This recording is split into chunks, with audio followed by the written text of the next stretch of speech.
For our connector demo, we'll first look at IBM's Manta. We'll do a scan of an MS SQL database, creating something called a workflow, then capture and visualize its lineage. Next, we'll look at Microsoft Purview, perform a native scan of the same MS SQL database, and look for data lineage. Finally, we'll introduce the Prolifics Connector, and we'll demonstrate how the connector will extend the data lineage capabilities of Microsoft Purview. So this is IBM's Manta Admin UI. We've created something called a workflow. It's workflow number 226, and the workflow is called Sales Analytics DB Only.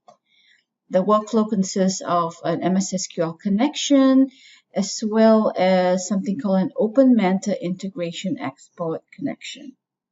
That's what's needed to scan the MS SQL database. Okay, next, let's go ahead and visualize the lineage of the data we just scanned. And we'll go to revision number 92, because that contains the connections that we need.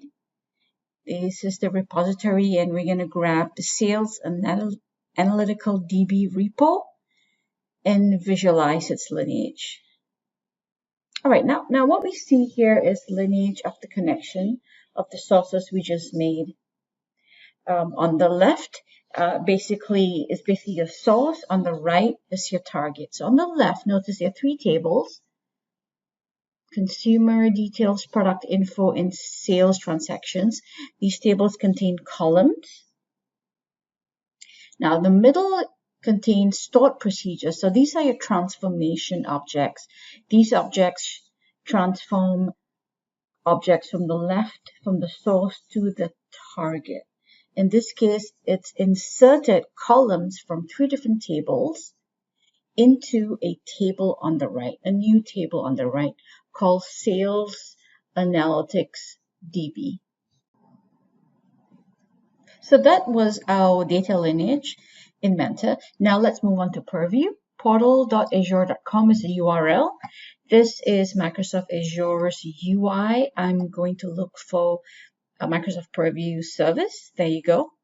Let's select it, and I've created an instance called MPP Demo. Now I'll scroll down to the governance portal. And what I'm going to do is I'm going to look for my collection. Yes, I have loaded, actually I've scanned a data source, the same database, into this portal. I've got 7 assets that I've scanned into. And let's review the assets.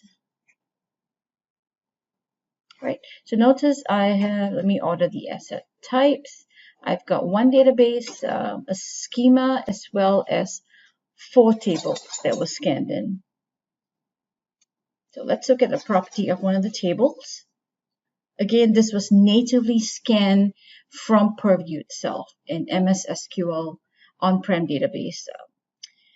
I've got a fully qualified name, so you can tell this was actually came from the IP address of my MS SQL server, and it shows that the table name is called Consolidated Sales Report.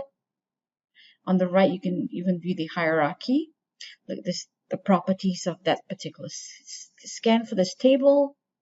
Schema listed here.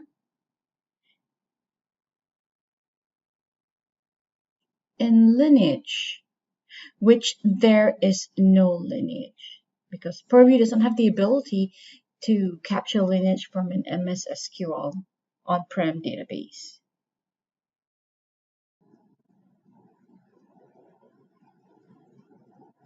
This is our MPP demo. Notice the native sales collection. This is where we loaded the 7 assets into with the native Purview scan of MS SQL. I have a collection called Connector Sales, a brand new collection with no assets. In my next steps, I'll be actually loading lineage into this collection. So I'm going to kick off the connector using a get bash UI. It's a simple shell script that I run. call MVP connector.sh. The first thing it's going to do is it's going to verify my connectivity to Manta through an EMD file. I've got an environment file that I do that. And yes, it's found Manta. And it's asking me what operation to perform. I'm doing an upsert. What collection name would I like my assets to be loaded into? Connector sales.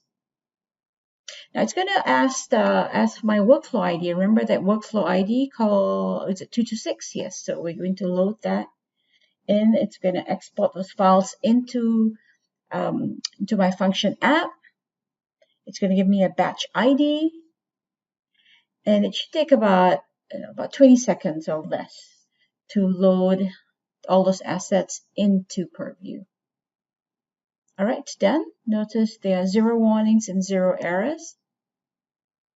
It took 11 seconds. There we go. So let's move over to connector sales. I do see 28 assets. Right, let me order these assets, their SQL server, their column processes, procedures, and statements. Let's just pick a column process. I'm picking connector details. And notice that it's got properties. It gives me its qualified name and so on. And lineage. So this is what the goal of our connector is, to be able to capture lineage. Notice on the left is your source, on the right is your target, and you could tell the movement of columns from the source to your target.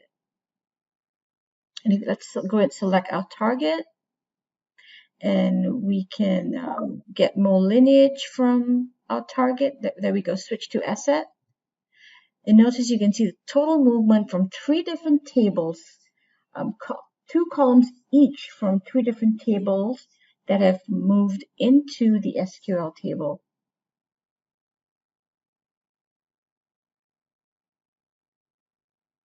There you go.